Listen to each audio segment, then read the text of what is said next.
Okay, we're back working on the RCA. That's all, folks. Okay, we are back working on the RCA 87K. I've got to put the tuning capacitor back on. I got these rubber grommets here from Renovated Radios, and these ones are pretty much very close to the old original ones that were in here, which I actually threw it in the garbage, but they'll fit right in there nice, and I think it'll even fit in this one here. It won't be exactly identical, but it'll work. So we're going to try and put the tuning capacitor back on now. I'm taking a break from the cabinet for a while, and I have decided to try and power this up.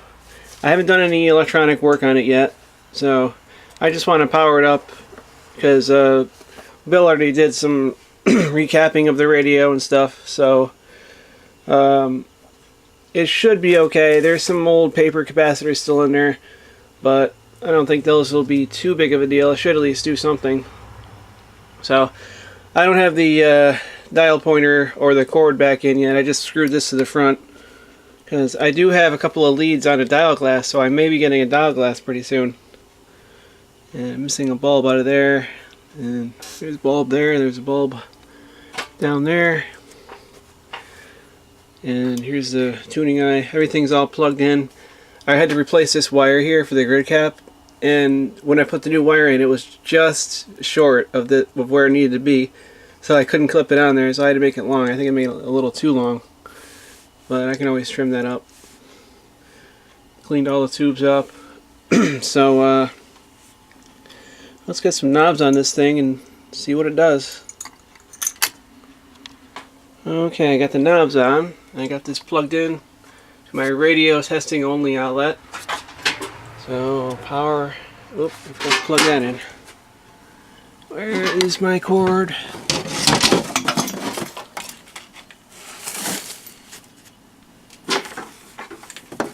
I don't have enough outlets out here. Alright, that's plugged in. Power on.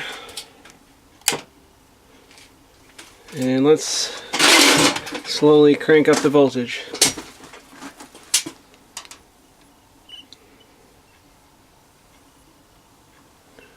Get any activity? Oh, I forgot to turn it on.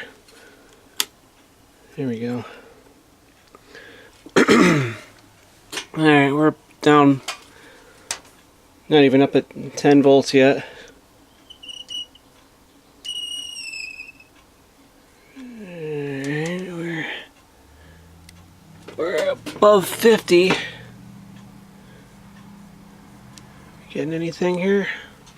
I don't see anything. Don't really know if this is... Oops, turn it off.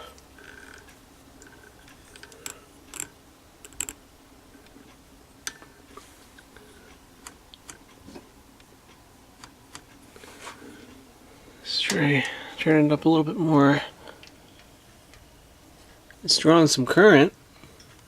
Don't really see any activity here though.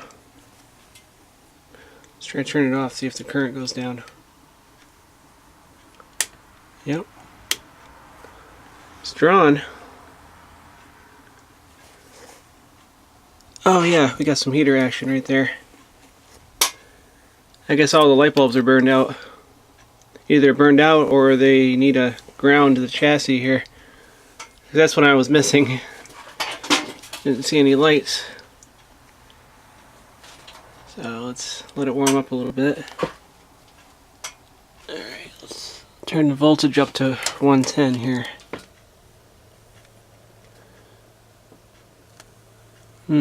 That's drawn a little bit. I don't know if that's supposed to be drawn 2 amps. Don't think so.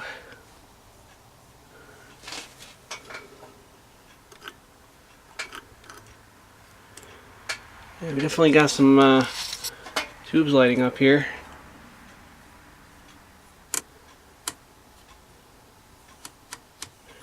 No sound out of the speaker.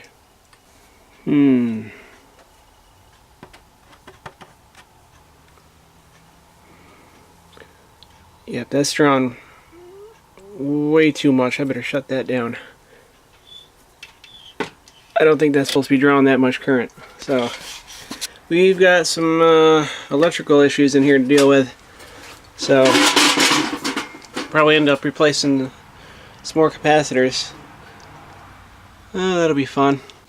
Okay, well, I just checked something. I think I had the wrong tube in here because this one over here was over here, because this calls for let's see, what is this one? This one is the 6H6, which belongs over here. And this socket right here calls for a 6F6, but what we got here is a 6K6. I don't have a 6F6 here. So I wonder if that's the wrong tube in there. I don't know if 6F6 and 6K6 are the same thing or not. I'm almost willing to bet they're different. But that's probably not the only thing that's wrong with this. There's probably other things, obviously, that I'll have to go through, because it's drawing way too much current. I powered it back up and it was starting to draw almost 2.5 amps, and I'm thinking that's way too much. So we're going to have to do a lot more work on this before it's ready to go. Okay, well, I've cleaned this up best I can. This side doesn't look too bad.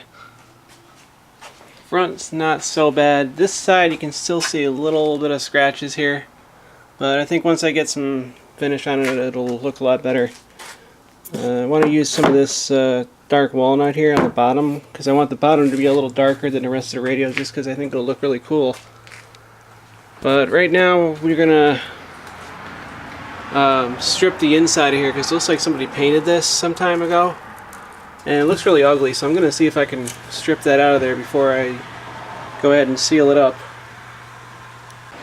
The first coat of stripper did its job, but it's gonna need a lot more. I don't know why somebody would go to the trouble of painting the inside of this cabinet. I mean, you might be wondering why I would go to the trouble of stripping the inside. Well, I want it to look like it did back in 1947, even though this is a 1937 radio. I'm pretty sure they wouldn't have painted it back then. So you can see the mark right there. That's where I started to strip it off, but it looks like they took the label off and painted behind it and put the label back on. That doesn't make any sense. Huh. Oh well. I don't know if I could get that label off without damaging it. I'd like to get a reproduction in there, because I mean, I could take, if I could get that off, I could scan it and reprint it and put it back up there, but I don't think I can get it out without damaging it. So I'm not going to worry about that right now. We're just going to get the rest of this crap off here. Alright, well, I was looking around in here and I think I might have found a problem. You know how I was saying this calls for a 6H6 and I got a 6K6 in here? Well, if you look on the schematic, 6H6 is a twin diode. Like if you look in here, that's what 6H6 is. And my battery on my camera is dying, so let's make this quick. If you go to 6K6, that's a power amplifier penode.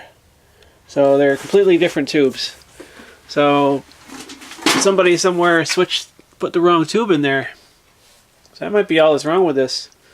So I'll have to find a 6H6 and go from there. So that'll be in our next episode, because my battery's dying and I'm getting tired of filming for tonight, because it's about 10 o'clock. So that's about it for tonight.